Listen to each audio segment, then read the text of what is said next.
Welcome back to the Church Planter Academy. The next couple of sessions are going to deal with what Ignite and most church planting organizations look for from prospective planters. Church planting is not an easy thing. We want to make sure that every guy has the right pieces in place so he can plant the church that God's called him to plant. I don't know if you've been to garage sales before and seen puzzles that have on them the word incomplete. Now, my question is, who buys an incomplete puzzle? I mean, when we have a puzzle, we want to make sure that all the pieces are intact. Now, this is incomplete because I've used this to give away in messages before. Dr. Charles Ridley surveyed a number of church plants and church planters to determine the key pieces that a planter needs to have in his repertoire so he can be more effective. The findings from this survey have become known as a template for church planting organizations everywhere as we seek to put the right planter in the right place so he can have the most success possible.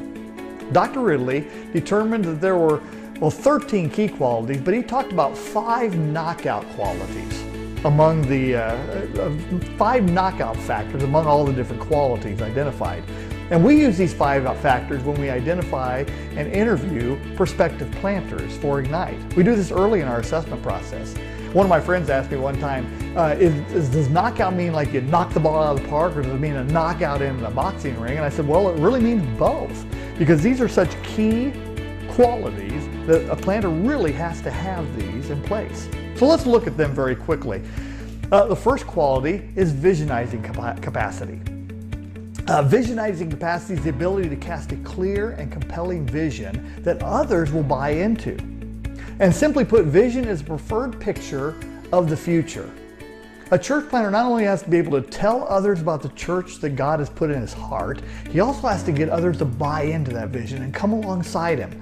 When I work with coaching church planters, I remind them how important it is to have an elevator speech, a 1 to 2 minute speech they can give to people they come in contact with, saying, this is what God has called me to do. Here's the church God wants me to plant. It's the ability to cast vision. Number 2 is intrinsic motivation. When we hire a coach, we hire a coach for every Ignite plant that we put together. But the drive to start a church must come from right here. A vision wakes a person up in the morning, keeps a person going, even when others might give up. I can't stress the importance of intrinsic motivation enough, because there's no one who's going to push you to get out there and meet new people. There's no one's going to push you to get out there and talk to community leaders or get up and make things happen. This trait really, it comes right from here, and a planter must have this trait and grow this trait. Church planting is not for the faint of heart. And honestly, it's not a place for someone who only wants to work 40 hours or who's kind of lazy, okay? Let's be honest, it is a key piece. Thirdly, you need to be able to create group ownership. No church planter can take on the task of planting alone. In fact, a church planter has to have the ability to create, build, and deploy leaders, gathering groups of teams, groups of people around him. Without that ability to invite and deploy others into ministry, the growth ceiling of a church is going to be severely lowered. So planters have to have the ability to train, deploy, and trust leaders to do ministry. 4, a planter must be able to relate to the unchurched. Never ceases to amaze me how insulated we often get in the church world, insulated away from those who are far away from Jesus. A planter who wants to effectively start a church must be able to navigate working with the unchurched. He or she must be comfortable with settings that maybe church people aren't always comfortable with. Comfortable working with people who are far away from Jesus but need to know Jesus. We don't want to start churches that reach the reached. And since this is true, we're looking for people who are adept at being with the unchurched. And last but certainly not least is spousal cooperation. While all the others are critical pieces in the planting process, in many ways this is a knockout that cannot be overcome, because a planter has to have this one in place. Church planting is difficult. And that's why the family home has to be stably committed to planting a church together. I'm grateful for the wife that God's blessed me with. We've been together, we've been married for 34 years. And we've gone through all sorts of things in ministry together. We've planted churches together.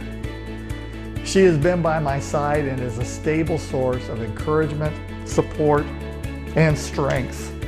And this quality, spousal cooperation, is the thing that will give the planter the ability to get over the challenges and the humps that often come in a ministry setting, but especially in the church planting setting. This is one reason why we're committed to helping identify and grow the strength in the marital relationship with the planter and his wife, because we know how key this trait is. So these are things you can expect to be evaluated in as you prepare to plant a church with Ignite or just about any church planting organization.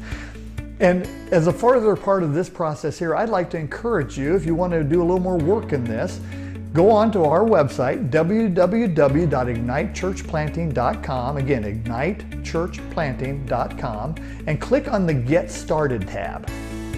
It's right on the top of the page. If you click on that tab, you can go to that and it'll list out 13 key qualities. So you take that survey and have your spouse take that survey and then send the results to me. And then we can talk about what some of your next steps may be. Again, we want you to succeed planting the church God's called you to plant.